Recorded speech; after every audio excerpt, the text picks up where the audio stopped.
What's up YouTube? Welcome to my channel. It's your boy B, and I'm back again with another video. Hey man, it's the weekend, so I can't really have nothing to do, so I decided to why not make something. So probably make a little reaction video today. And before we get to this video, which is you know what to do: like, comment, and subscribe, and so that we can get the notoriety we need, the cloud we need from YouTube. Let's go. Police busted Kodak Black and 3 others for guns and drugs at the border. Kodak Black has been found guilty of violating his house arrest. Rapper Kodak Black from Pembroke Pines under arrest again, this time on 7 felony counts. As of July 2020, Kodak Black is sitting in a Kentucky prison, serving multiple sentences and awaiting the outcome of a few more cases, looking at potentially decades in prison. Now, throughout Kodak's career, beyond the mistakes that he's made, he's shown through his music the person that he could be. He's shown glimpses of self-awareness and seems to know exactly where he's headed. So why does he keep making the same mistakes over and over again? Well, it turns out that Kodak's long criminal history and the pattern that it follows can all be traced back to when he was just a kid. Kodak was born as the son to Haitian immigrants in Pompano Beach, Florida. His father left not long after he was born.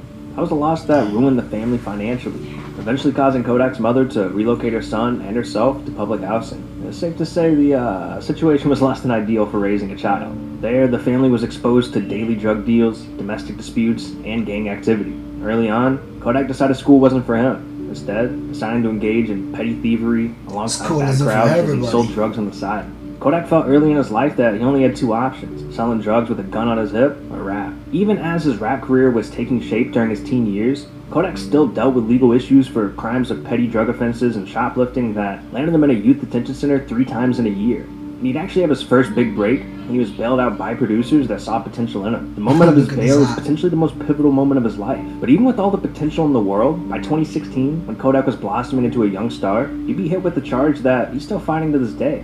In many ways, 2016 was one of the great milestone years that every rapper strives to have. Leading up to the year, Kodak gained national recognition after Drake was filmed dancing to his song Skirt. And he took advantage of that hype, officially releasing his mixtape Lil Big Pot, which landed spots in the Billboard rap charts for the first time in his career. And following all that success, Kodak signed with Atlantic Records. And you think with the very real promise of a music career and early nationwide success, that Kodak would have stopped robbing people? Yet throughout all of 2016, Kodak started stacking up charges. Starting off in February, Kodak was hit with a serious charge of sexual battery. And to be honest, the details of this case and the charge are too graphic to even say. It's very hard. It's really hard. It's like he was born into that lifestyle. Even no matter how the fame, the money he had, he still need to go back to the hood because I don't know why, but Lord have mercy on us.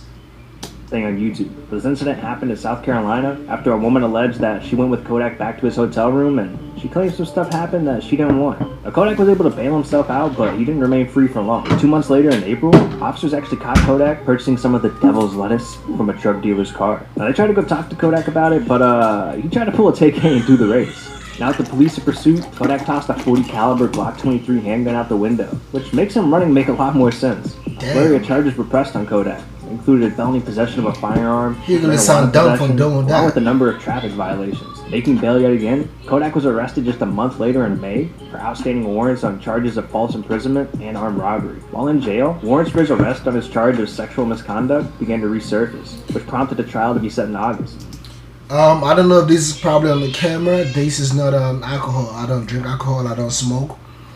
So there's a quick disclaimer. So it's just apple juice. A juice. Yeah, that's my disclaimer.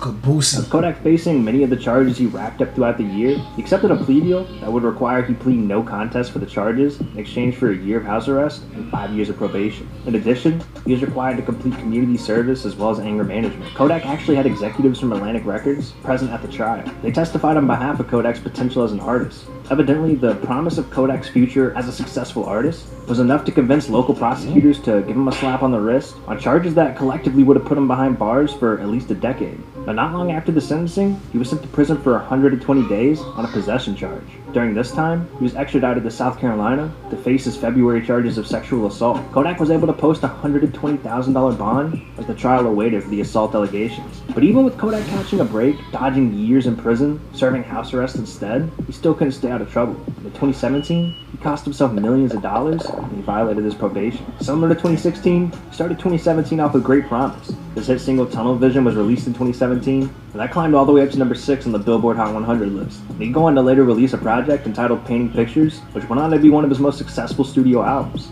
and also landed the spot on the charts.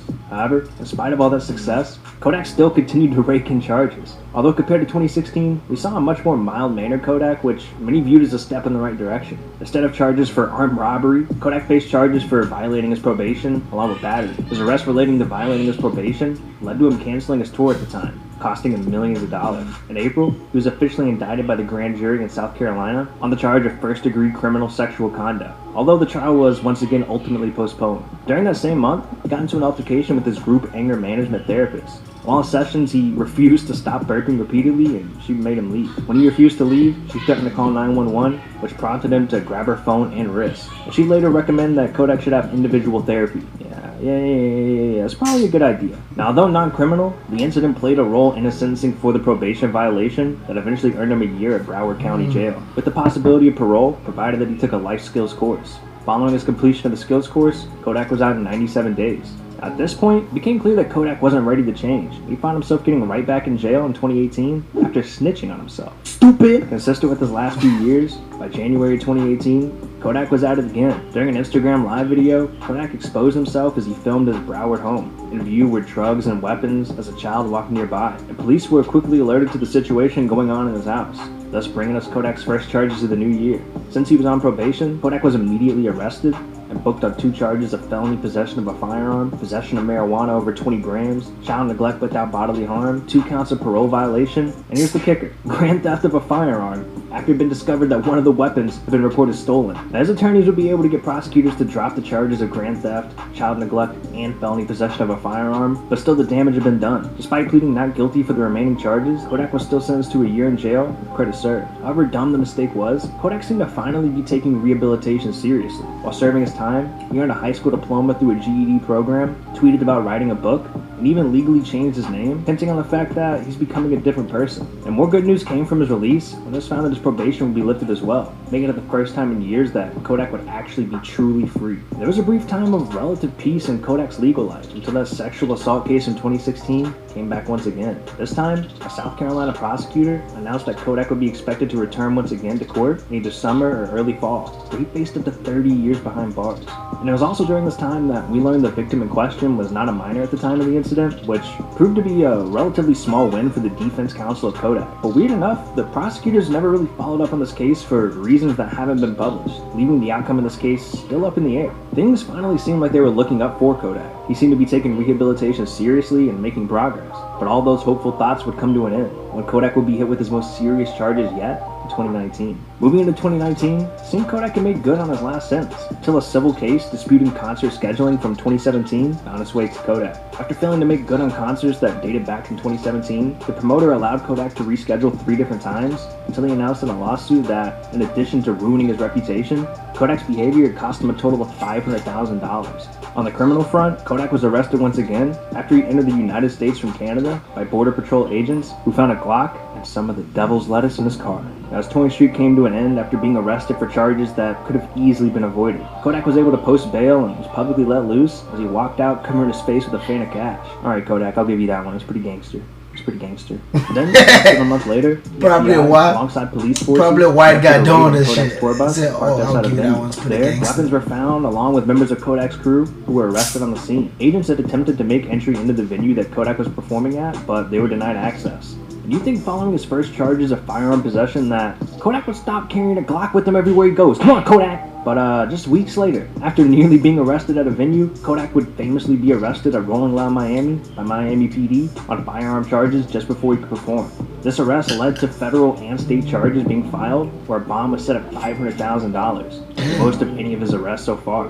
indicating some financial trouble for Kodak. He offered Why to use a niggas keep wasting money on $600,000 as cards? collateral instead. Cards Facing and upwards of 10 case. years in prison, prosecutors allowed Kodak to enter a generous plea deal and give him 46 months or nearly 4 years in prison. Not a bad deal, considering while awaiting sentencing, he engaged in a fight with a prison guard. On top of his 4 years, Kodak is looking at a sentence of 2 to 7 years on his charges that were posted on him at the border. If found guilty, those years will be added to serve concurrently at a stay in Big Sandy High Security Prison located in Kentucky. And with that sexual assault case still lingering around unresolved, looks like Kodak will be dealing with charges for many years to come. Hey, yo dog, what are you doing right now, bro? You need to click on this video on the screen, dog. If you don't click on this video on the screen right now, dog, I will get Sharpie and draw something embarrassing on your face. Yeah, I'm dead serious, bro. You'd be big embarrassed if I did that, I know it. I'd probably draw like a flower or something. It'd probably look like a camel. Hey man, that's a wrap. So it seems like, you know, this guy, he tried to change his life, change his ways, but some circumstances it could, like, he really can't do. He can do better, but it's already in the blood. You know, once you born, you will be like, you were born into like in a real project, and you live the project life.